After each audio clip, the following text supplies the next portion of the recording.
Marriage. I should have spoken about marriage before I did sex before marriage. In 1693, Massachusetts began taking count for marriage certificates. In 1913, the entire United States started with marriage certificates. In 800 AD, we started having these pastors or people, priests, having ceremonies over two people. Why is this important? You see, today we think that if a man on a pulpit doesn't give us away, or if the government is not involved with a marriage certificate, it isn't marriage. And yet we've lost, as people of faith that stem from Jesus Christ, back to Abraham, and further than that, when God created earth and everything in it, we've just lost the concept of marriage. See, in Genesis 1:27, God created man in his own image. In the image of God, he created him, male and female, he created them.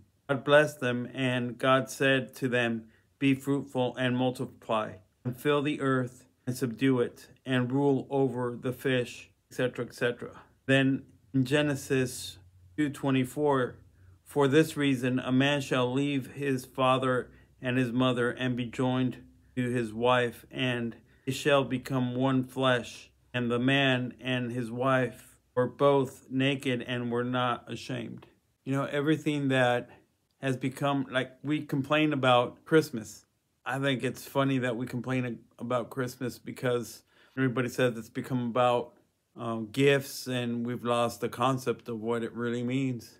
And yet marriage has been completely lost. It's become spending, right? You have to have the florist and the person on the pulpit you have to pay, and the place, the venue where you're going to do it. And there's a place between getting married and then the reception and the bridesmaids and the whatever amount of guests you want.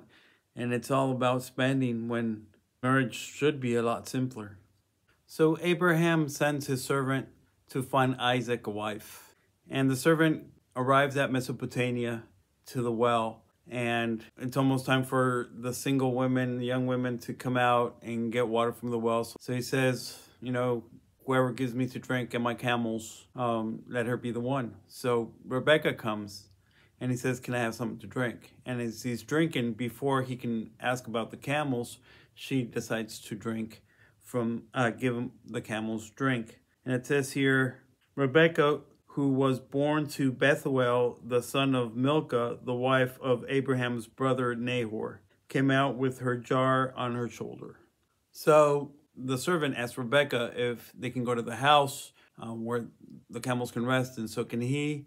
And then the servant reveals his true purpose, to find Isaac a wife. And he asks the father and mother if, you know, Rebecca would go, and then they confirm if Rebecca wants to go, and she does, and they marry. My point is, there was no priest, pastor, person on a pulpit, no government involved. I think my whole point of marriage and sex before marriage is that as people, we're all just Pharisees trying to control what God doesn't want to be controlled. Something as simple as two people agreeing to marriage in front of two families or one family, whatever the case may be, friends if you have, you know, if you don't have family.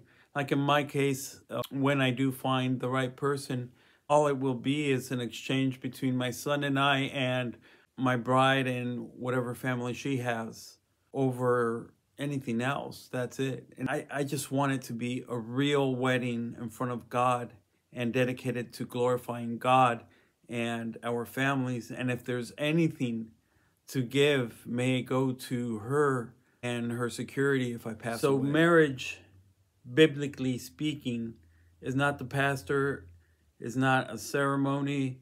It's an exchange between people who agree to be together in front of however many people there is. It's not a dress-up costume. It's not who has the biggest, most beautiful wedding or arrangements or venues. We've lost the true reason why we should marry. The purpose of marriage, besides procreation, is a covenant with God, is a covenant with the person you're committing to. And if you can't commit or have a covenant with your partner, with the spouse. How can you have a covenant with God? How can we understand what God wants with us? Because God wants a covenant with us, so he lets us know what a covenant is through marriage with a male or female, depending on what sex you are. It's simple. It's commitment. It's relational. It's procreation. It's balance. It's understanding who we are. It's accepting. It's complementing one another. It's being there for one another. It's marriage.